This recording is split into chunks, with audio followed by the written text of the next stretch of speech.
button, and it will be option on the Mac, and you're gonna hit right here where it says 13x19 shirt. If I hit that, it's gonna zoom in just to that artboard. Okay? Now there's a few little shortcuts that you'll do. Let's do Control minus. Hold down Control and minus a couple times. That'll zoom out. Control plus zooms in. And if you didn't know, that works on websites too. So if you ever can't see something on a website, you do Control plus, it'll zoom in. Or if it's like you can't get, sometimes on a website or a browser you can't get to like the yes button or whatever.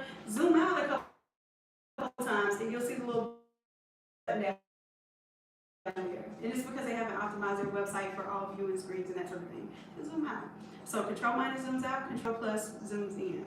All right, so we are going to just work primarily on the shirt, and then we'll see how the changes will update to other things, and then we'll update those other things as well, okay?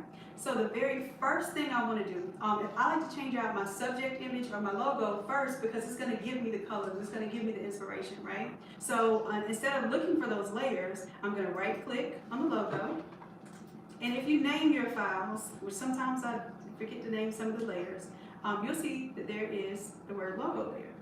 Click on that word logo. And see how it busts open all those layers and tells you exactly where that is that you clicked on? Rather than you having the layers open and you sifting through and trying to read and understand what layer you're clicking on, literally every time you click on something, it will tell you what you're touching. So if you're not, like let's say I think I'm clicking on that text there, but I'm on that outside part, I might not get the meat. And I call it the inside meat, the outside meat. So I might not get that inside meat of that text, so it may not tell me I'm clicking on that text. So if you ever see that issue, get closer, zoom in, and make sure that you are actually factually right-clicking on a piece of that image so that it can tell you, hey, that's your piece of it. Okay?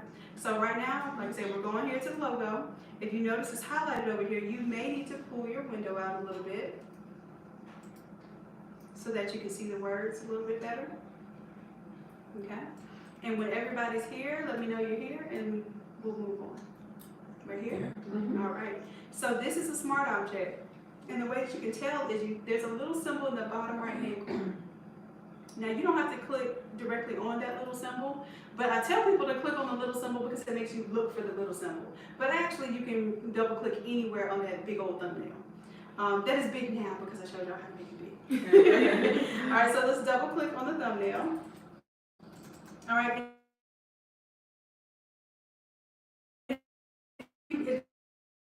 These changes your first to a person. Hit don't show me again. Because I know what a smart object is now. You save this if you want to, and then hit open. All right. And of course, you'll see a few layers going on here. I want you to turn the eyeball off for my stuff. And some people have actually left the True Colors little colorful thing in the background and put their logo on top. And like, ooh, I like that. So if you decide to do that, that's fine. I will not be mad at you. But what we're going to do is we're going to go to File and Place Embedded. Now I'm going to show you a couple of different ways today. You can drag and drop things from a folder. You can do File, Place Embedded. It does exactly the same thing. Okay. So we're going to do File, Place Embedded, and this is why it's important to have your file in the right place because you should be able to. Oh, I think I didn't even get a new file. I didn't because I was talking and helping y'all.